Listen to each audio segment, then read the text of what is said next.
Hey everyone, Joe here at the top of episode 0 of our Impossible Landscapes playthrough.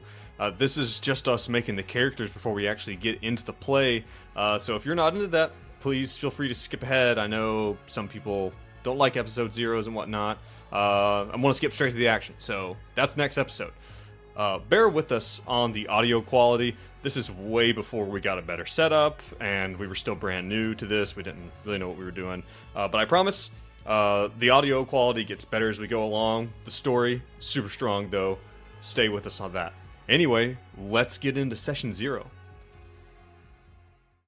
Well, guys, it's been a minute. It's been a minute since we last played. When did we last even get together? Was that over a year ago? No, probably not. Surely not. No. Like, yeah, It was last week, Joe. Jeez. Jesus. Oh, but sorry, I suffered a traumatic brain injury in the meantime. I lost. Have you been writing with your left hand again? So we are here, back in the wide, wide world of Delta Green. Are you guys excited? Yes. Apprehensive, maybe? Okay, fair enough. The music is concerning, but ominous. Rominous, I feel ominous. which is That describes relaxing everything. and ominous. Yes. I feel randy and ominous. It's still Rominous, though. Mm-hmm. Subgenre. See, of that's rom.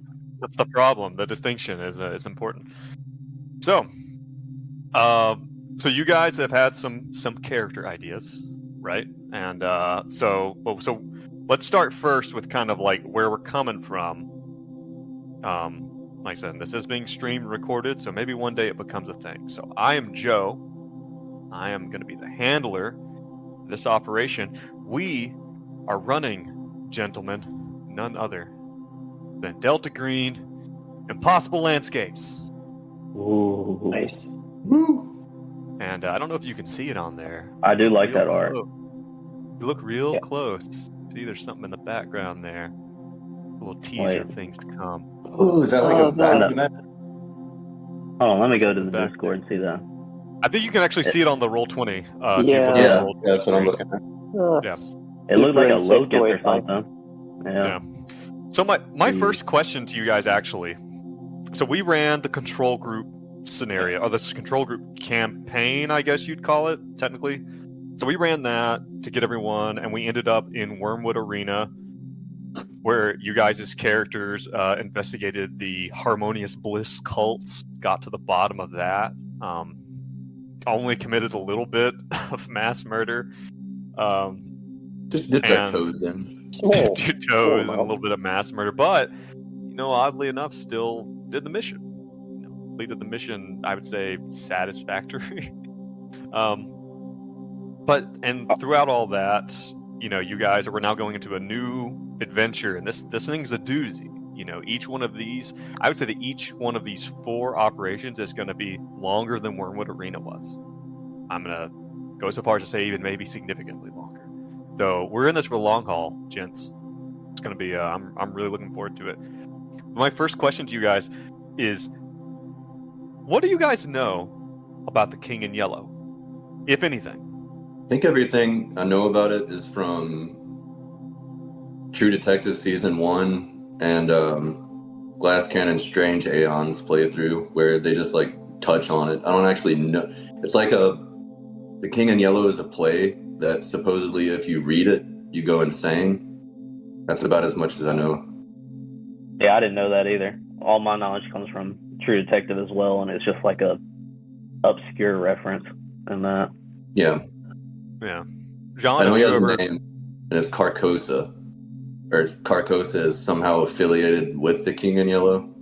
I think that affiliated with the King in Yellow is the best way to put it, because there are different descriptions and there are different fictions. Like, it's kind of like at this point, the King in Yellow has kind of become kind of in the way that vampires, maybe once upon a time, were very narrowly defined as being specifically, like what came out of Dracula, right? But the lore has diverged so much on what makes a vampire. And the King in Yellow has done a very similar thing Robert Chambers wrote it. He wrote it before Lovecraft. Lovecraft actually took a lot of he actually read a lot of his stuff and took a lot of there's a word for it that's slipping my mind. But he read it. Yeah, inspiration. Yeah, he took a lot of inspiration from it. But yeah, so I would say from this point on, I would dissuade any of you from looking any further into the King in Yellow, Carcosa, or anything like that. Like, if something comes up, be like, nope, I can't. Spoilers. Yeah. Yeah. Roger So like, because like I said, and this particular like brand of King in Yellow lore and stuff like that is like some of it is very, very specific to Delta Green. That's nowhere else. This operation is actually an old operation that was actually rewritten and updated and generated for the new Delta Green game, because the old Delta game was actually a setting for the Call of Cthulhu game. It was just a modern setting for Call of Cthulhu, but now it's its whole new game and stuff like that. So yeah. And John, you said you've never heard of anything about the King in Yellow. No, I did a cursory Wikipedia, but then I was like, nope, this is all I need. I'm good. Okay. Mysterious enough, yeah. But yeah, I think I really do like what True Detective did with it, though. John, if you haven't seen True Detective Season 1, make it a priority. Yeah, Awesome. long enough. But the cool thing about True Detective Season 1 is it's always on the periphery as this like passing strange thing that seems to have tendrils, but it's never addressed, which keeps it scary. Yeah, for sure. You know, the second you see the monster, it's not scary anymore. Right. So, but yeah, so that's what we're doing. We're going to be getting into a big wide world, the Delta Green world of intrigue, conspiracy, and the unnatural. Now we are in 1995 and we take place in New York. And I asked you guys to get some character ideas together. I think that Brad had decided that he wanted to do more of the agent role, to take a role as a federal agent, and then Dace and Gian, you guys were both want to do some of the other specialist roles. So I already talked to Dace a little bit about it, and we'll talk again. But so Brad, why don't you start us out? Tell us a little bit about your character, what was the name? Was it Hank Ellis? Was that it? Okay, yeah, we're doing character introduction. Hank Ellis. This is where we're gonna still build some stuff. This is a session. This is like halfway session 0, halfway session 1. We're gonna try to do some gameplay, but we're doing some. Oh yeah, Hank Ellis is a U.S. Marshal from Newman, Georgia. His grandfather was a deputy. His father was a sheriff, so he decided to do one better and become a U.S. Marshal. All right. And yep, that sounds. No. I guess the whole background is like,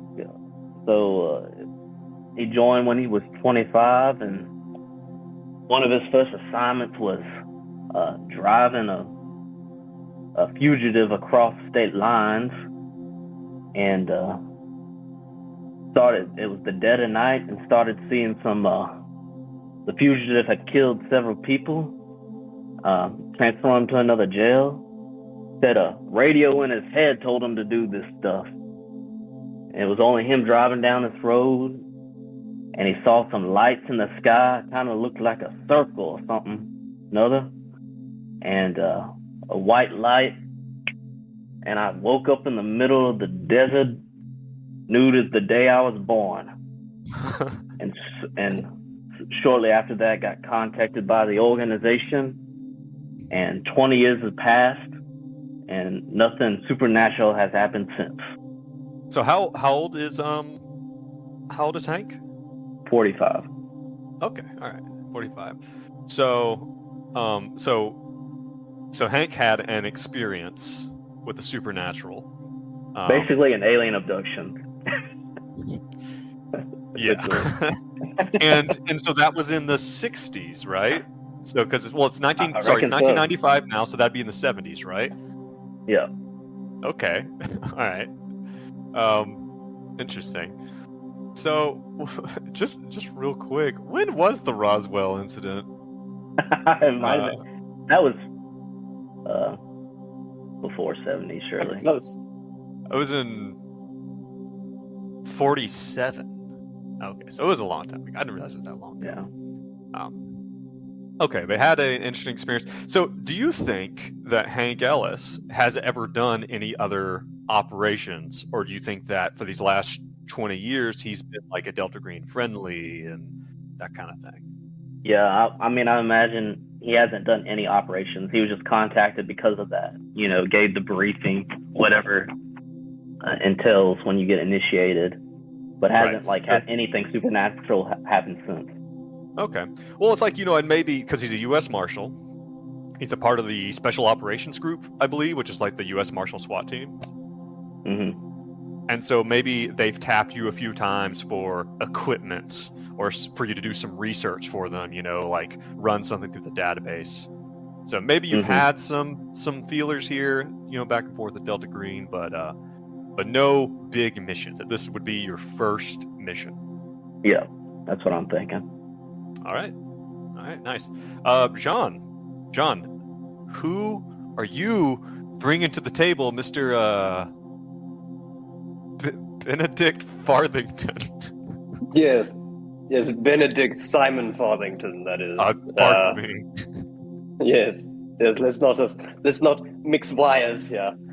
Benedict Farthington has been a British national, previously from Oxfordshire, and he grew up in a small little countryside just outside the town of Oxfordshire.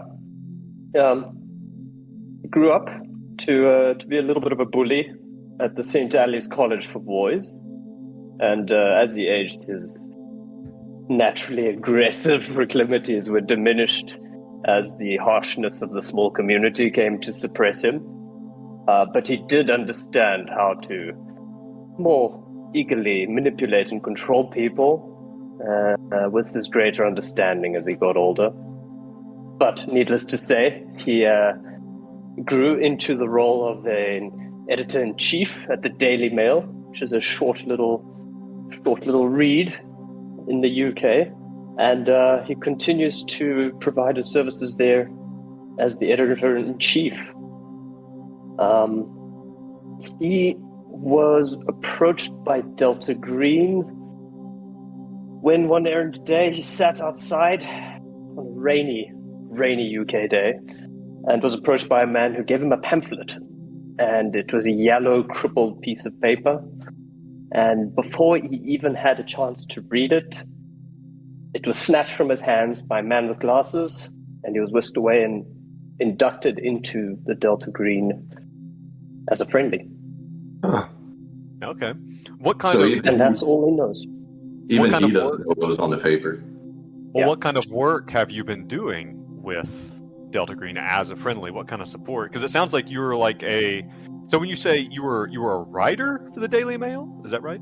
Yeah, editor-in-chief. Editor-in-chief. Okay, so that's not nothing. So yeah, that's something. But yes, the Daily Mail is a bit of a... It's not where the ground truth of news comes from. It's more the fringe stories that we deal with. And Delta Green has so far just asked to be kept abreast of what those stories look like. Okay. So what skill set does I think it's pretty obvious what kind of skill set that someone who might be a U.S. Marshal might bring to the game. What does Benedict bring to the game? What does he bring? What skill set does he bring to Delta Green that they've utilized thus far? Mm-hmm. Well, I think he knows how to manipulate perspective en masse, and I think he understands how to manipulate people in general. And that's why he's become a valuable asset, because he can be a bit of a spearhead for the community. Yeah, in the Delta questionable Green definitely communities. appreciates someone who knows how to Oh, they do. spin a story. That's for sure. So, I mean, that's awesome. Like, that's a perfect fit, I'd say.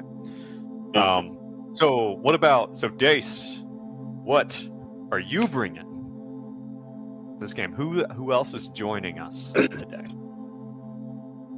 Hi, my name is Benji Potts. I'm a Oh, God. musical historian. Specifically, I study the blues with an emphasis in boogie woogie. I got my bachelor's degree at the University of Mississippi, and now I study at Juilliard. And my mama says I have a heart of gold. Pleased to meet you. All right. So, Benjamin, I guess. Yeah? Benji, yes. Yeah? So Benji's at Juilliard, and That's right. he's a professor or an adjunct or. Oh, I'm just a student. I'm working on my master's. Work on your master's, okay. That's right. All right.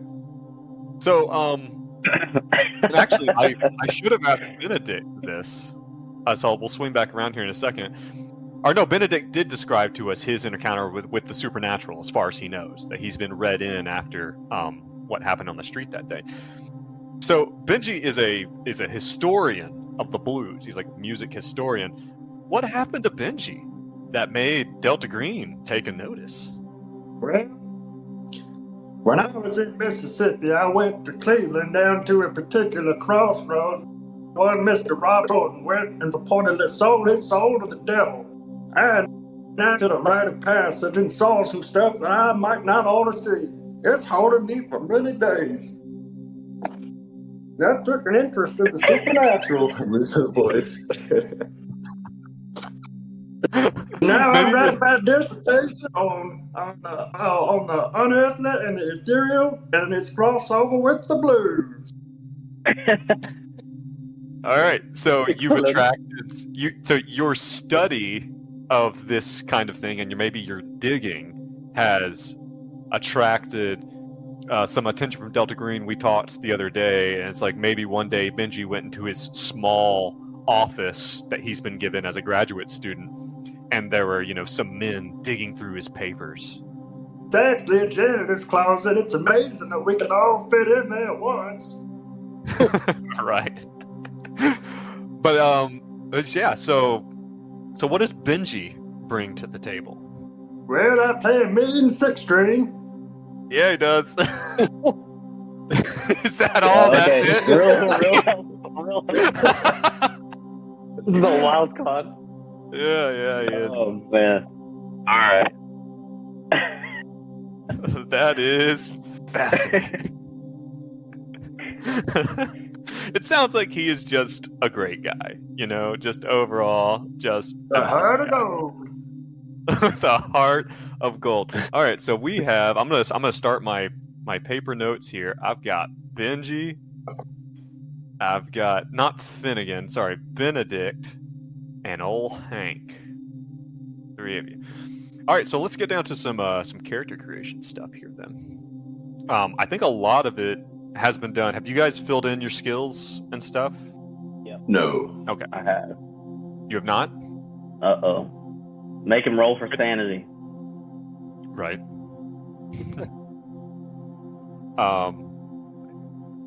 Yeah. So do you have the player's handbook there with you?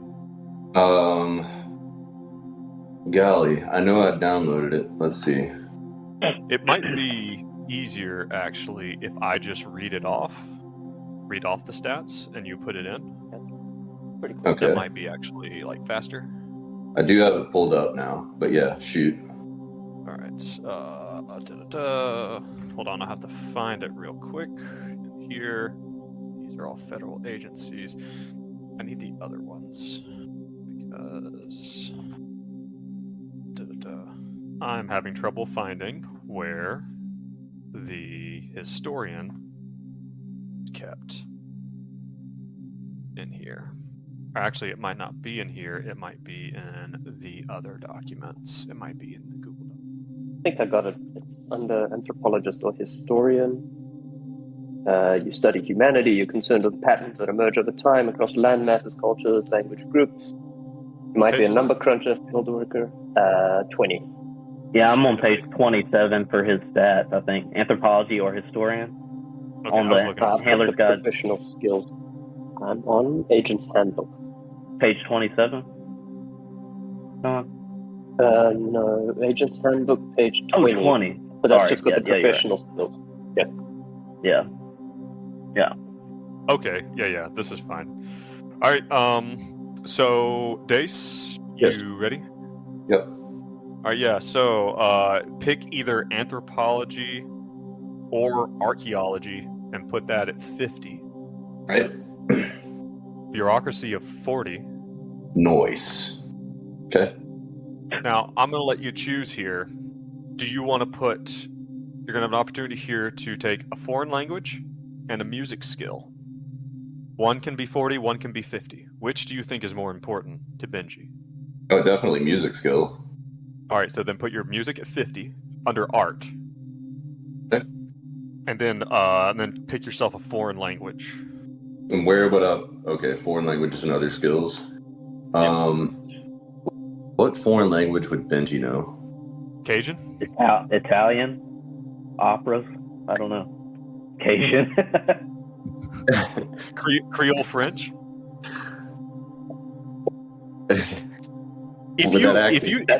If you just straight up don't think that fits Benji, if you just think that's not a thing, then take those 40 points and take that 40 and put it somewhere you think that is applicable to Benji once we're done. Okay, I'll just keep that in mind. Okay. Put it in music again. Oh, it's 90% music. 100% music, yeah.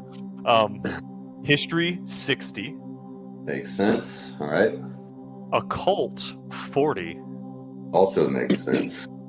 Persuade, 40. Okay. All right. Now, you can pick 2 of these and add them. You can take, you already have anthropology. You can take archaeology at 40, human int at 50, navigate at 50, ride at 50, search 60, survival 50. Pick 2 of those. Okay, I'm going to do human at, what was it, 50? Yep. And what were the ones after human? Human, navigate, ride, search, survival. What is ride? It's exactly what it sounds like. Like Ride or a die. horse? Piggies. Just a horse? Not just horses, but like to ride things. Not like the bus. Like, I'm a really effective... I always find a good seat that's not next to someone weird. Yes, commuter. Oh, Five-star commuter. I had it in his backstory that he's an Eagle Scout, so it'd definitely be survival. Okay. And that was what in survival? 50. Okay. And if you don't want a foreign language, you can put a 40 in something. Is it cheap to say that he was in the battle thing that was like, Well, back in high school, I was in the raffle club, and every week we'd have a different raffle. Everybody throw their name in, and one week I won a gun, and I learned how to shoot it pretty good. I mean, you're a historian. I think a 40% in firearms is what you're trying to say. yeah. You want to jack up your firearms. You know, like, I think that 40 might be a bit high. Your firearm starts at 10, I think. Or is it start at 20? I don't remember. I'm at 50 in firearms. But you're a federal agent. Yeah. I know. Well, I'm just giving that for reference. Yeah. Why don't you take? I don't know. I don't think I'm gonna do firearms. I think I'd rather play it truer to the character. Let me just. What if he puts it in unnatural? What is unnatural? No. Okay. That's not how unnatural works. Well, he seems quite Navigate. unnatural. So, what about something like search? Like search is very applicable to a historian who's like learning how to do things like that. Okay. Or hell, it is 95. You could drop a little bit in computer science. If like you're doing some Windows 95 action. I kind of like that too. Would search be like going to a library and searching for stuff, or is it like searching? It could be used for that. Intelligence could be used for that kind of thing too. You could also use your history skill for that kind of thing, like specifically for libraries. Like it depends on what you're looking up at the library, but search is more broad. Okay, I'll go with search, so I can add 40 to that. Yeah, or make it 40. Make it 40. Okay. Right. You were saying something, John? No. Okay. And then for Brad and John, like if you have anything in your character that you're looking at your sheet and the stats, and you're like, I don't really know if that's me. Like I don't know if that's Benedict. I don't know if that's Hank. Like let me know. Like if you wanna adjust some stuff around, like, hey, does either of you guys have any hobbies? Like maybe they play the spoons and you guys get together with Benji and just go all out. Mm-hmm. I'll think about that. Yeah. No, nothing from my side. He's got Okay. military science, and he did have a hobby of studying ancient British firearms, or last century firearms. But that's military science. But it could also be Actually, history. what does military science? What is Military Well, science is like how tactics. Like it could be history. It could be like what is that? Like what weapon would be best here? Like what like military non-civilian weapon it is. Like it's broad. Like a lot of this stuff is up to. There's a lot of debate. Like the house he effectively read The Art of War at some point, and now he's got 40 minutes. Yeah. now you're a military tactician, right? Yeah. All right, so let's roll everyone's stats real quick, and then we'll talk about bonds. How about that? Wait. Okay. So the way stats are going to work is okay. Do you guys want to roll them, or do you want to assign points? Roll. We gotta roll. Got to roll. All We right. like to gamble here. All right. So remember, Brad, which slash is a slash in roll 20? It's not a backslash. It's a forward slash. Okay. I believe in you. I still don't know what's forward and what's backwards, but I'll try. Got so much backslash from that backslash. Right. The one that's by the one that's with the question mark is the one you want. Gotcha. There's a little man, and his head is going forward, and it's like, oh, that's the forward slash. There's forward. Yeah, sure. Backslash is. Well, what if he's upside down? Then his head's going backwards. I don't overthink it. Okay. All right. So the way it works is you're going to roll 4d6, and then you're going to drop the lowest, and you're do that 6 times, and then assign those as you like. So Brad, you go ahead first. //R space 4d6. And you want to do that 6 times and then drop the lowest each time. Damn. That first one, good God. You nailed it first time. I'm going to do this 6 times. Yep, you can do that 6 times. Okay. D6. Does this get capped out, Joe? At like 72? Is that only for assigning? 72 is only for assigning. So 72 will give you an average amount. Like basically when you roll, you're taking the chance that you're going to get some really highs, but you might also get some really lows. Cool. He's looking pretty good. Like a beast. Yeah, he is. He is. Yeah, he So is. one more. Yep. That's nuts. Yeah, dude. Yeah, you're gonna be really solid. You're solid. Damn. Yeah, that is good. Okay. Nice. All right, so drop the lowest guy. of each. So drop the lowest of each one, so that and then add the remaining 3, and then assign those. So go ahead and be looking at those. Write those down real quick, so that Gian and Dace can do theirs. Hank might actually survive this module. So wait, I dropped the lowest of the 4 rolls on each one. that what you said? Yeah, of the 4 numbers, drop the lowest in each roll. So the top one would be 5 plus 4 plus 5, and that's what I would put on something? Correct. So Okay. you don't get 18, you get 14. But still, I mean, that's 14 ain't nothing to fucking scoff at, you know. Gotcha. Like Hank is above average, like on pretty much everything. Goddamn, Hank the Tank. Dang. All right, Jean, if you want to, or Dace. Sorry, it looks like Jean's going somewhere. Sorry. I'm getting a Dace, I'm getting a pen and paper. Okay.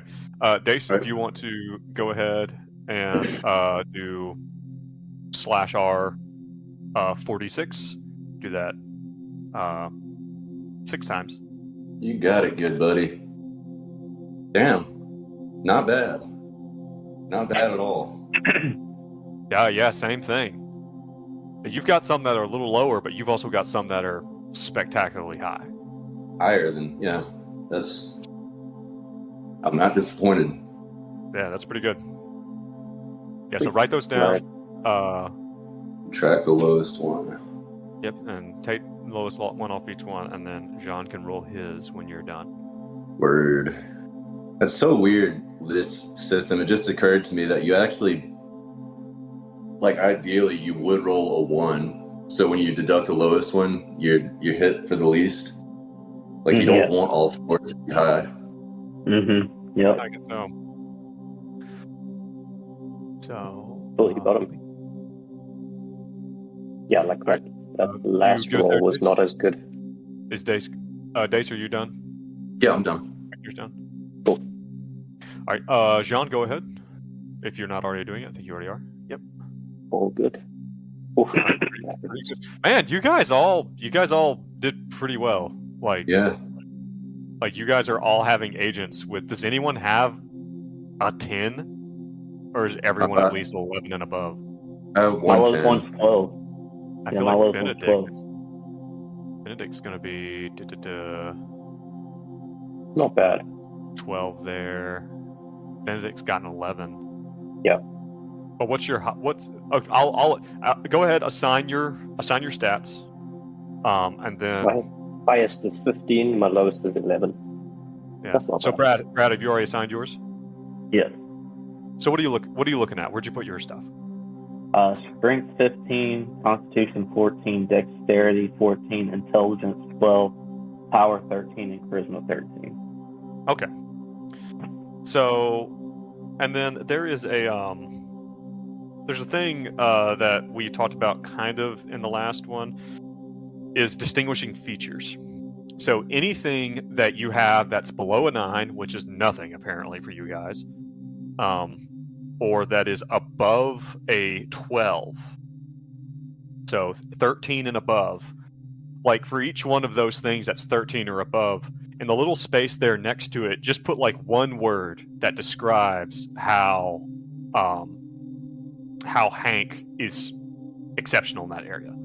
Gotcha. Like, and like, what do you think those would be? Like, for the stuff that he's extra good at, greater than 13 at.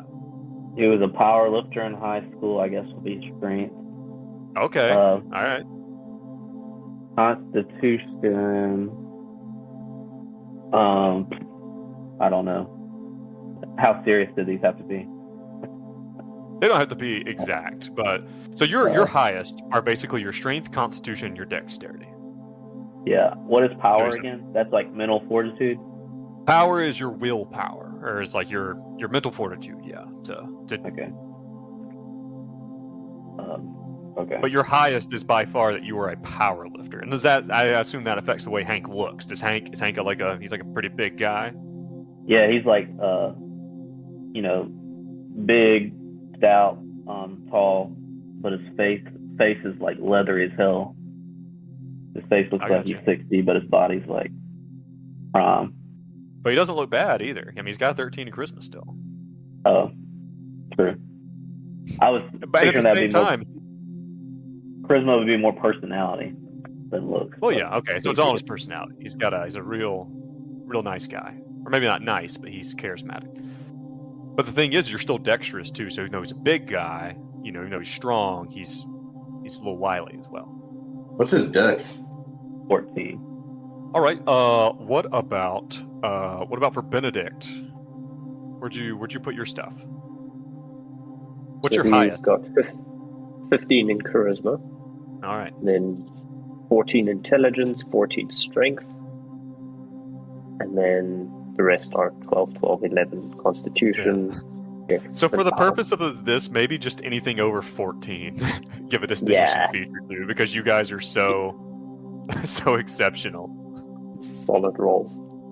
So he's definitely a sweet talker. Yeah. He's gonna be a pseudo intellectual. Yeah, Okay. the double negative. Actually gonna be, Every party he goes to, he won't shut up about the art of war. yeah. And then what does strength give again? Is that more physical or? Yeah, strength is like literally your physical All right. strength. Nice. Well, he is a burly looking man with a large belly, so that works. Okay. And what about for Benji? What's Benji's highest skills?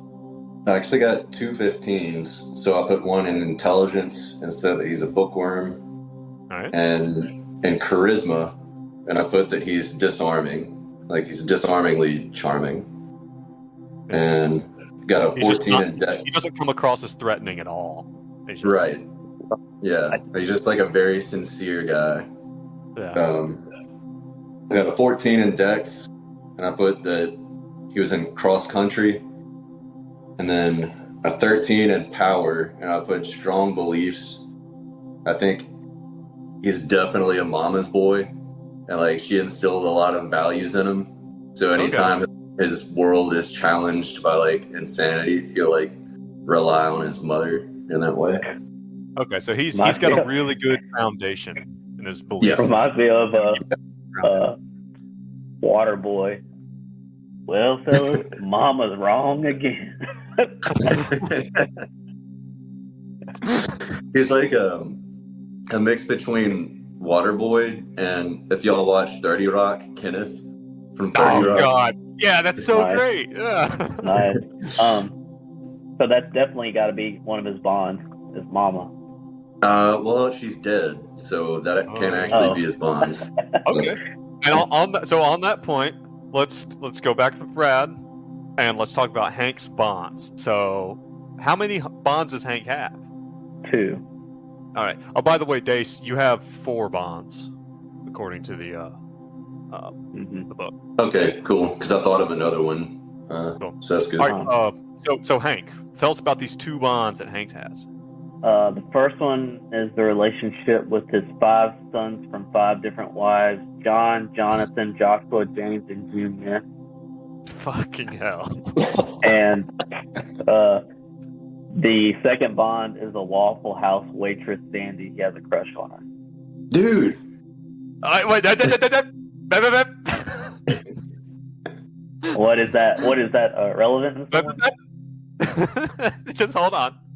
All right, so you've got 2 bonds, and your bond score with those people is your charisma score. That's where it's going to start. Okay. That goes for all of you guys. So What do you have everyone, to say I did? Dace? it's not important at this time. My bad. If I took it, something you wanted. All right. So, and then now tell us about Benedict's. Tell us about Benedict's bonds. What keeps Benedict grounded? Benedict has a little plaything at work called Jeremy, his PA at the Daily Mail. It's a bit of an abusive relationship, but he likes to think it's all in good jest. It's all fun and games. How does Jeremy feel about it? Oh, it doesn't matter. He's also got Judy, his elderly neighbor. He's got Margie, his magpie. And then Barlow, his older brother. Older, but definitely not wiser brother. Okay. Kind of outshone the older brother there in life. Yeah. What's the deal with this next door neighbor? Judy likes to make him a cup of tea every now and then, and Judy's kind of always been there, understands that it's all fun and games, a little bit of emotional badgering of the underlings, you know? He goes wink, wink, nudge, nudge with Judy. Okay, so it sounds so. Is she like and this is in is Judy in New York? Because that's where you're living, now, right? Yeah, Or is she right. back? I think she's back home in Oxfordshire. Maybe she's just like she's your old neighbor. You call her every now and then, check in on her. Yeah. Okay. All right, and now tell us about Finnegan's bonds. Benji. Benji. Sorry, not Finnegan. Finnegan, he's That not here. psychopath never coming He's back. not here. Finnegan, wow. He's not here. He can't hurt you. Bad time. I don't know. I feel like Benedict might have some Finnegan vibes. I'm catching a little Oh, Lord. sociopathy walking off of Oh, him. God. But okay. Are we both in Benji's love with the bonds. same waiter or some shit? Well, okay. So my first bond was gonna be a waitress at a diner named Letitia. But when you said, what was it, Sandy? Yeah. I immediately thought how hilarious it would be if we shared the same bond. Yes. I like it. That's exactly where my head was. I think that's a poor overall choice. Just saying. Think about the hilarity. Like, if neither of us know that we both know Sandy, and like we both call her and just dump all this horrible shit on her. Like, Maybe Benji has a crush on Sandra. She's like giving us two different names. why do you think that's a bad idea, Joe? That's just because I'm thinking of Sandy/Sandra as a real person, and I'm just imagining how awful that would be to have That's two why it's people funny. in your life. If you guys wanted the same woman, but it definitely needs to be that you guys have not met each other beforehand. And so, like, if you're going to the same diner, talking to the same woman, it doesn't really make it's possible, certainly. Well, we are both. Or hell, boys. maybe Sandy's picking up hours at the Waffle House on 13th and the one down on 6th Ave. Okay. I'll think of a different bond, and if I have one that I like better than that, I'll swap it out. But for now, You don't I'll have use to- Sandy. You don't have to think of a different one. If you think if you guys want to do that and you guys want to role play it out, because I trust you guys as role players to make it work. We'll just see how it goes. I'm just saying. Okay. I've been talking to this girl Sandy. Who knows if it's the same girl or not? I mean, our characters wouldn't know. We'll just see how it develops. So what about the rest of Benji's bonds then? Okay, then there's Skylar, who was they were frat brothers at the University of Mississippi when he was going to undergrad, and Skylar's like everything that Benji is not. He's like super handsome and popular and everything, and he sort of took him under his wing, and now Skylar is like a big business mogul in New York, and they sometimes still get together and have drinks at a bar. What was the third one we came up with? I forgot the third one. One of your professors, wasn't it? Yes. An as yet unnamed professor with no background. I'll come up with that. But then for my fourth bond, I chose T-Model Ford, who is an actual blues man from Mississippi. I think he was born in Forest, Mississippi. He doesn't actually remember his birthday, so he didn't know how old he is. But Jesus. in 1995, he would have been around 72. And I think Benji linked up with him, and T-Model taught him how to play blues guitar. Okay. Damn. T-Model is just like and in real life, he's dead now, but he was an outrageous character. Like, his music is awesome and hilarious. Yeah. Like, check out his song. Are, Check out his song "Chicken Head Man." Chicken head. I was about to say, I thought it was him. Yeah. Excellent song. Yeah. And then I just have to come up with a name for the professor, and those are my bonds. And the professor, this is like the person you're currently like working underneath, or like how? Yeah, it'd be like his mentor, his advisor for his dissertation. Okay, gotcha. All right, cool. So we've got our bonds then. So the next kind of step in the character creation is, I kind of want to know if you guys want to. It doesn't sound like a lot of you guys have been involved in a lot of Delta Green operations, but I'm thinking of specifically Hank as a U.S. Marshal. There are other things that can happen. There are things that can happen to people that can affect who they are and how they operate in the world. Specifically, things like being a damaged veteran. Not necessarily of Delta Green operations, the kind of things that give you a little bit, just like a little touch of hardness to the things that affect people's sanity in the world of Delta Green, which are violence and helplessness. You can also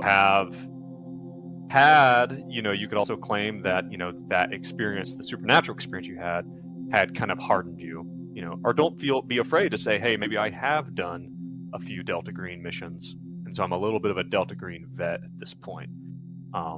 So the options are on page 38 under damaged veterans, and they are the inoculation to extreme violence, or the exposure to extreme violence, exposure to captivity or imprisonment, which helps with helplessness. There's hard experience, and then there is things man was not meant to know. So, all right, hold on. Let's see. Okay, I see it now.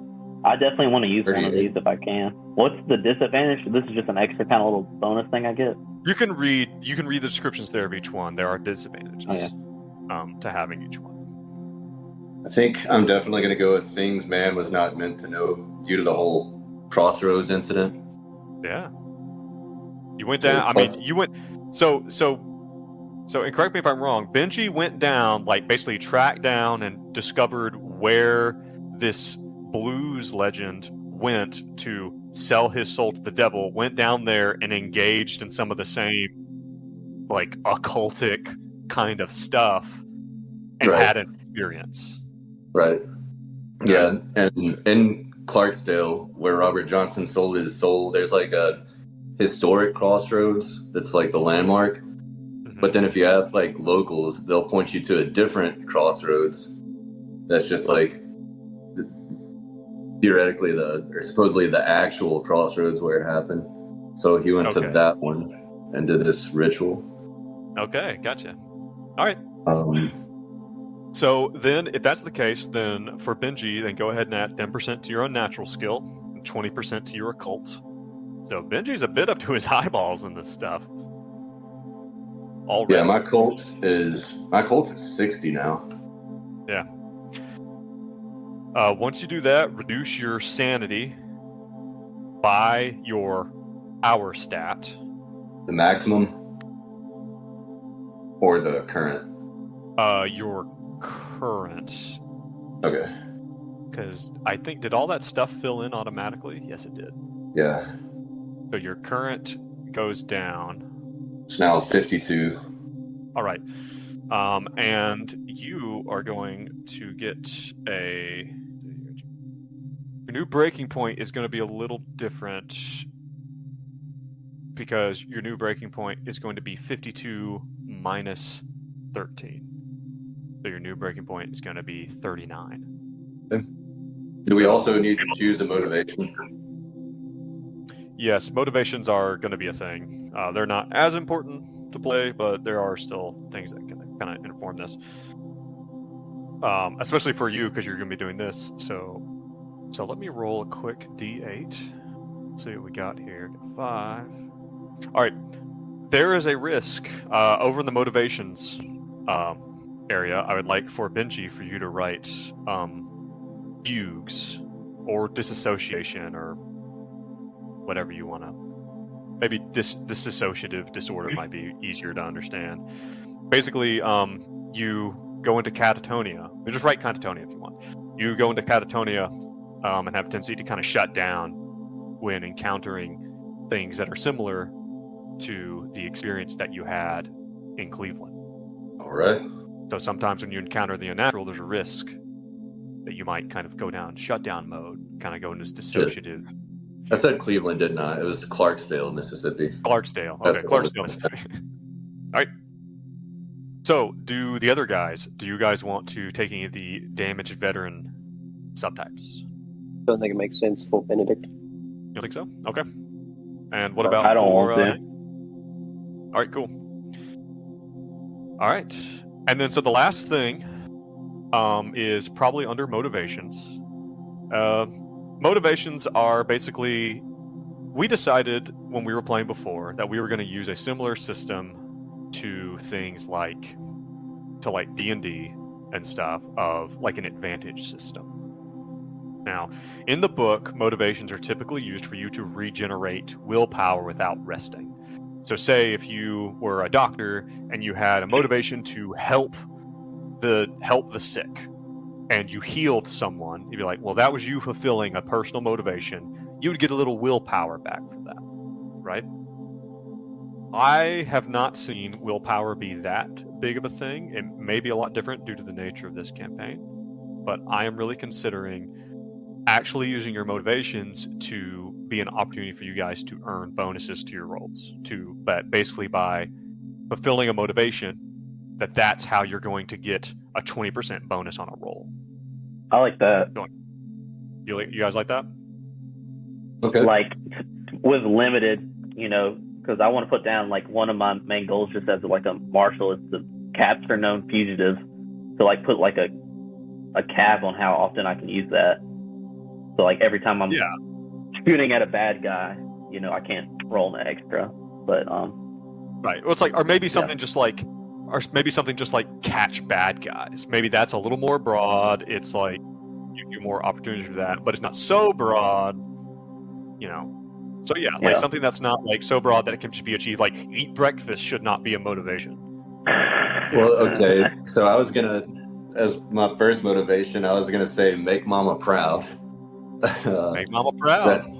Is that too general? I think make mama proud is a bit general, unless you can tell me something pretty specific that made mama proud. Like make mama proud. Never tell a lie. Like that would be like something kind of specific, because make mama proud, it's a bit broad.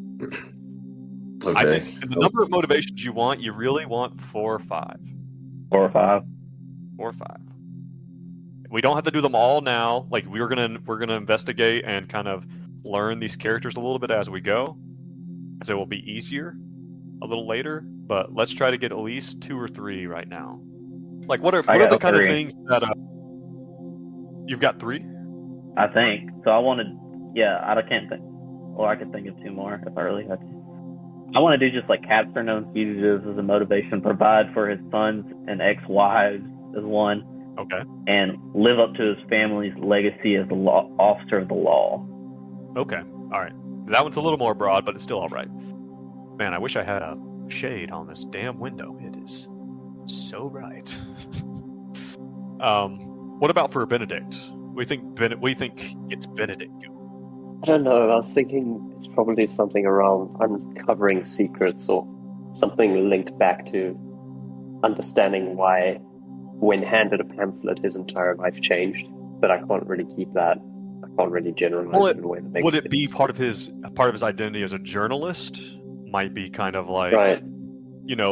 Hey, like uncover the truth about Uncover the truth. Done.